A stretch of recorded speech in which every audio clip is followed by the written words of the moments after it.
Hi guys, welcome back to my channel. It's been such a long time since I filmed a video, so today I actually decided to make it happen. It's a Sunday. Demetri took the kids to see his parents and I got myself a tea. I'm just gonna sit down right here. This is in our new house. If you've been watching the channel, you know we've moved, and I actually haven't even filmed in this house where like a chit chat video, and the sun's actually going down, so I'm working kind of against the clock. I like to film with natural light. So I'm sitting here in my living room. I'm gonna try and film this video and get through it before the sun goes down and gets super dark. So today's video, I promised you guys a long time ago to talk about my sleep training experience so far with Andreas, and it's just been on my mind every day. I want to film it, and it's just been super busy, and I've just been going through a lot emotionally, physically. It's just been a lot, but that's a video for a different day. Today I really want to focus on the sleep training experience, just kind of sharing with you guys what I've been through, what we've been through, what we're still going through. We're definitely not over the hill as far as having Andreas be sleep trained, but I just really felt like it was important for me to share my experience, because even if there's one person or a few people out there that can benefit from this information and help, you know, your kids or someone you know to sleep better, and then subsequently you sleeping better as a parent, then my job will be done. So I don't want to talk too much because you guys know I love talking. I'm filming on a vlogging camera, that's why I keep looking up to see what the light looks like, but I'll try to keep focus on the actual camera. So anyhow, if you guys have watched one of the update videos with Andreas, you know that he, from birth, once he kind of came out of the newborn slumber, he had a hard time sleeping, napping, and then thank God he would sleep at night, but he would just wake up every hour, every 2 hours, every 3 hours, whatever it was. It just was exhausting. It still is exhausting, but we're definitely doing much better. So I think he was around 2.5 months to 3 months, I think it was, when I just kind of had enough, and he was absolutely exhausted, constantly fussy and frustrated because he was overtired. And if you know anything about baby sleep, when children or babies are tired, it actually makes it much harder to fall asleep when they're overtired, because there is cortisol just like pumping through the blood when you're overtired, and it makes it physically hard for you to fall asleep. So when they're overtired, they get a lot fussier and obviously, you know, have a hard time falling asleep. So you kind of fall into this cycle where the nights affect the daytime sleep and the daytime sleep affects the nighttime sleep, because for babies, sleep is a 24-hour cycle. So I'm just gonna keep it short and kind of more of a summary here, because I know if I go into too much detail, the video will be far too long. And I'm also not an expert as far as like all the science behind sleep goes. I'm just a mom that has a son to this day that's a little bit more challenging with sleep. So I really just want to share my experience. That's pretty much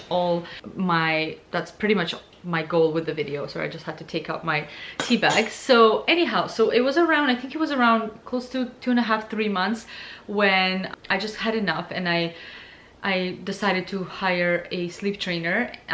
If you watch my channel for a long time, you know I have a sister, Mimi, who also is on YouTube, Mimi Icon from Luxy Hair.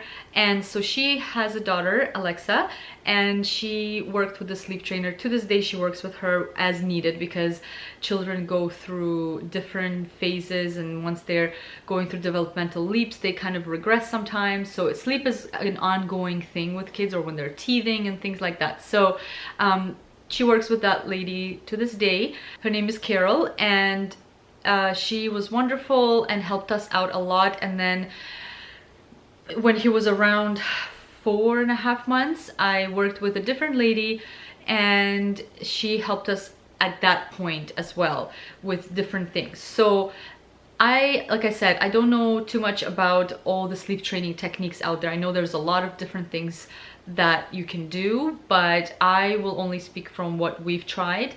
And a lot of people, if you hear sleep training, probably think of crying it out, and that is definitely part of the process. Now, when I had Adriana and I heard about parents doing sleep training and letting their babies cry, I honestly thought like, oh my god, how can you possibly like allow your child to cry? And that just was because I had no idea what it's like when you have a child that doesn't sleep. So with Andreas, because he was tired and always overtired, he was constantly crying as it is, because he was just overtired and fussy and couldn't. When you're not rested, you're cranky all the time, and so he was cranky all the time and crying all the time anyway. So we've come to a point where we're like, okay, either he's crying and he's overtired and he just doesn't get better, or we can work with a specialist, an expert, and help him through, get over the hurdle and help him to get over on the other side, and help him to learn healthy sleep habits, healthy sleep associations, and help him to learn to sleep. So at least the crying is not for nothing. At least you're trying to help them to learn a new skill, which is how to sleep better. So that's kind of where we were at. So I'm not going to say that sleep training is right for everybody or every child, because you kind of have to decide for yourself if it's something you can handle. Because yes, crying is part of it, because it's just what babies do when they have no other way of communicating. So even if they could be not in a complete distress, but they will be crying. And again, from baby to baby it differs. Andreas is just a crier. Like even if he, you know, like, I don't know, it gets a little bit hurt, he will cry like someone is like murdering him, like he'll cry bloody murder. It's just who he is.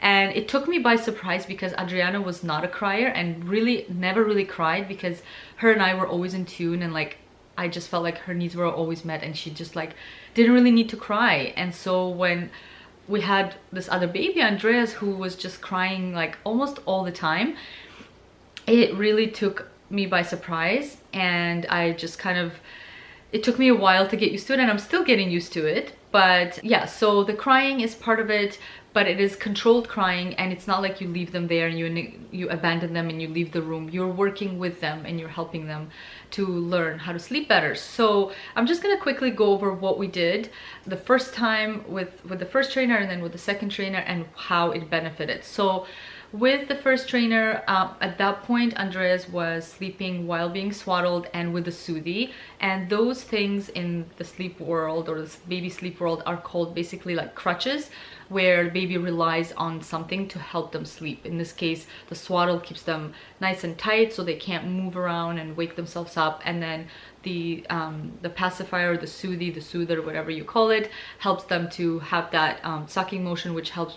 It's like a comforting thing and helps them to fall asleep as well. Now the problem with him was that he was getting really strong, so he would wiggle himself out of the swaddle when he would kind of like, I guess, be between cycles or wake up, and he would wake himself up and then be unable to go back to sleep or connect his cycle.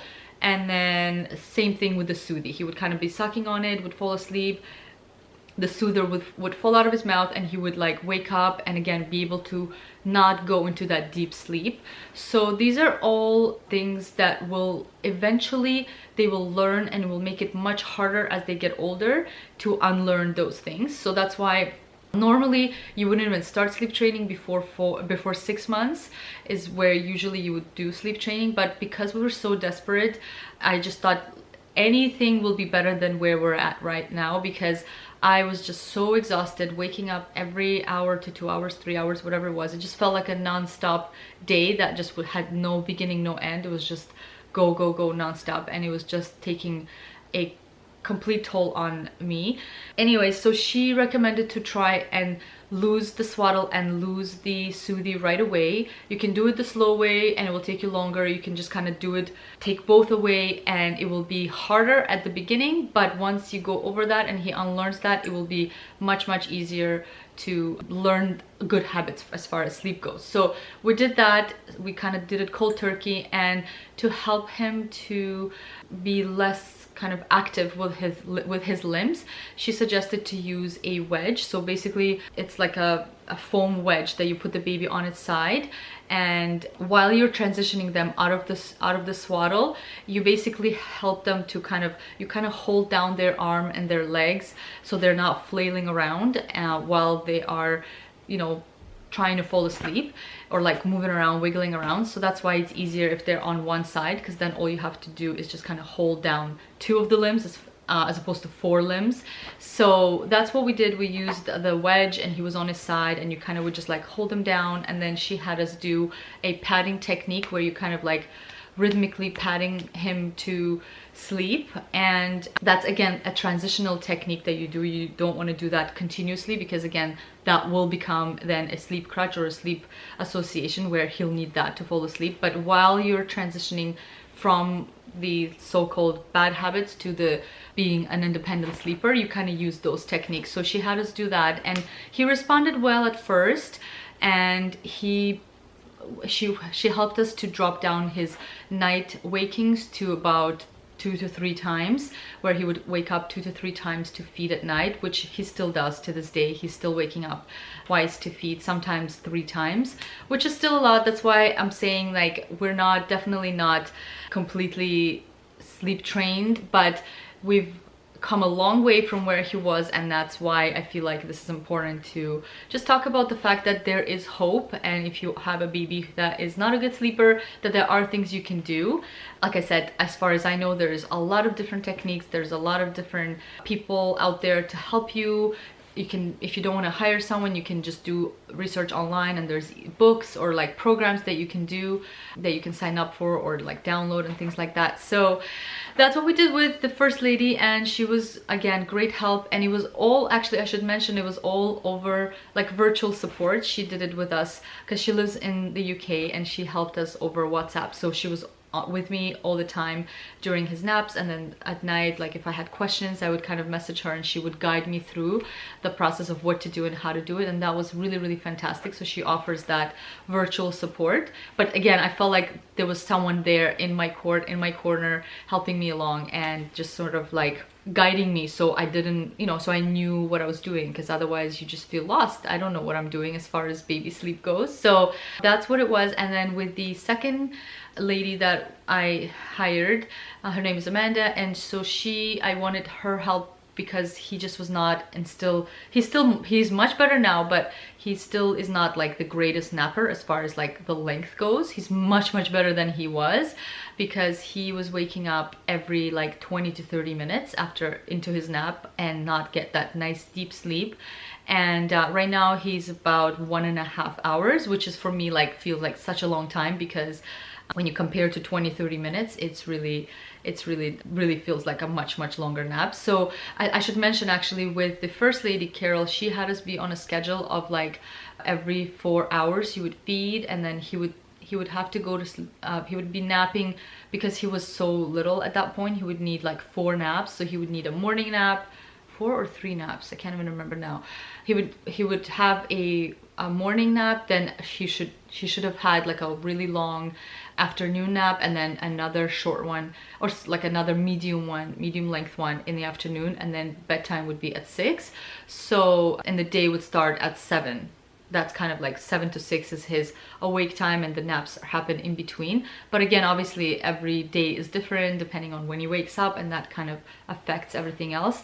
But what she had me do was feed every 4 hours. So, and every 4 hours, but the first hour is kind of like, she would call it the open bar. So you feed at the beginning of the hour, and then you kind of do a top up close to the end of the hour. So he has basically that window to feed. And the reason why she would do that is because if he had a good feed, then he's more likely to have a longer nap and not have to wake up because he's hungry. And that really didn't work for him. He, again, didn't respond very well. It helped a bit. He got a bit better. He got to like 45 minutes, but again, he just would not go past that 45-minute mark and not be able to connect his cycles to go past that mark. And that was just so frustrating. And that's why, again, that's why I'm making this video, because if you are going through that, there is hope. Don't give up. There's things you can do. There's just like, keep trying different things, because your baby might not respond to one technique or one way of doing things, but will respond to something else. So keep trying, don't give up. So with the second lady, what she had me do was lower his awake time, where he would be going to sleep every 90 minutes. And again, I think we started when he was almost 5 months, I think around 4.5, 5 months. And that's kind of the recommended awake time window. So, and that actually honestly made a huge difference. So he would be, oh, and then she had me feed him once he would wake up. So, and that again is to prevent an association that you're not feeding to sleep, so that he's not using the feeding as a comfort to fall asleep. So you would feed him right when he would wake up. And well, not immediately when you pick him up, like give him another 10 minutes, 15 minutes, and then feed, so that he doesn't associate feedings with sleep either way. Like you're not waking up to feed and you're not feeding to sleep, if that makes any sense. I'll just have a sip of my tea. Ah, it's nice and warm. Yeah, and so doing those, shortening his awake time made the hugest difference. He actually began to be able to connect his cycles. So now he is doing 3 naps. So he'll wake up around 7. Sometimes he wakes up earlier, but I don't pick him up before 7 because like I said, I do multiple feedings at night. So there's no reason for him to be waking up to feed, because he is definitely full from the night feeds. So he's not the hunger that he's waking up from. It's just whatever he's learning to how to sleep still. So assuming he's up at 7 or 7:30 sometimes, he'll go down. He was going down every 90 minutes. Now, because he's 6 months now, his awake window is a bit longer. He's close to 2 hours now. Depends on the time. Sometimes I feel like he gets tired earlier, but usually now it's around 2 hours. So back then it was every 90 minutes, and so he would do 1 nap in the morning, then he would be awake, then he would supposedly should have a longer nap in the afternoon, then again another 90 minutes, and then have another one, and depending on the length of that one, it would be either 1 nap or another 2 short naps to bring him down to, again, 6 o'clock bedtime. And when I say bedtime, we start his routine at 6, and then usually he's asleep by 6:30, 6:45. As far as the night wakings go, he's still waking up, and I'm considering rehiring the same lady to try and work on at least what's it called, dropping a few of the feedings and bringing him to maybe once of a feeding. There's different schools of thoughts, like if they are on solids and if they're getting enough during the day, that they shouldn't be, it's not the hunger they're waking up for, it's more the comfort or the habit. So we're still, like I said, we're still not there. We're still working through all these issues, but basically there are things you can do. There are different techniques that you can use to help your babies. So things, definitely want to, the most important thing is you want to make sure that they are not overtired, because once they're overtired, it's a lot harder to get them to fall asleep. So that should be your goal, is always making sure that you're catching that window of sleepiness and you're putting them to sleep. And one of the most important things is actually the sleep environment, which I didn't talk about. So I did that with Adriana and it worked really well, but it also helps to put them to sleep in the same place all the time, so, and not using movement to fall asleep. So let's say bouncers or rockers, or in the car when they're driving, or when you're driving and stuff, because again, that is not deep sleep. That's not, you're looking for good quality deep sleep, and that can only happen in their crib or wherever they sleep, and in a dark environment. And one thing that really has, I believe, has helped is a sound machine. So we have it on white noise, and it helps to, they say at least, and I feel like it did help to connect the cycle. So if they wake up when the white noise is there in the background, somehow it helps them to not wake up fully and kind of drift back into sleep. So we do that now with him, where he sleeps in his crib with the blackout blinds and the white noise machine. And also part of the routine is I will change him, sing a little lullaby, put him down in his crib, put a sleep sack on, and then give him a little lovey. So he has this little like penguin that he holds on to, chews, or kind of like cuddles him, and he loves to put it like on his cheek or like around his face. And so that's kind of like our routine, and it seems to really work. Oh, so that's one thing I forgot to mention, actually, what Carol really helped me with is self-soothing to sleep, because he was not able to put himself to sleep. So that was something that the padding kind of like transitioned him into being able to fall asleep on his own. So what we would do is for naps, he was on his side, and then for nighttime sleep, he was on his back. And so what you would do is basically, what she called it was a cot cuddle. So you would kind of like lay over him, not fully lay over him, but kind of like gently hold him and do the patting over his shoulders like this. And what, she didn't say this, but I felt like it helped him. I would do like a gentle shh into his ear while I was patting, and that kind of would help to put him to sleep.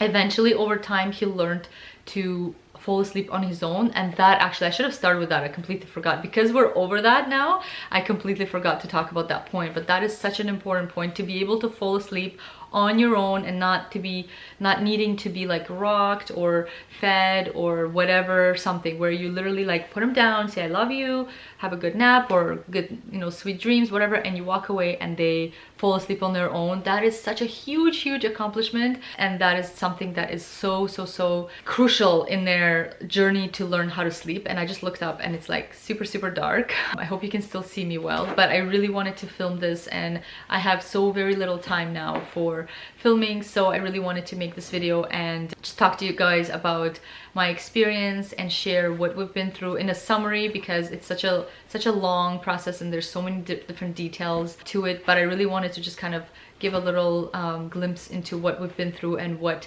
helped us out. So just to summarize, if you have issues with baby sleep, there are things you can do. Look up sleep training techniques and things that you can do. Again, you can either use books as resources or just online. There's so much information out there, even just like blogs or mom groups and things like that. Or again, you can hire an actual person that either comes to your home, or there's lots of people that do virtual support. I will leave the 2 ladies that I work with, their information in the comments, or not the comments, the description box. So if you want, you can check it out and contact them for more information. Or again, just there's so many people out there that offer the same service. Yeah, so just don't give up, guys. Like, there are things you can do. And again, we're definitely not 100% there. He's still waking up crying and things like that, so we're working through these things. But most important thing is not to give up. I think our babies rely on us to help them to learn how to be good sleepers. And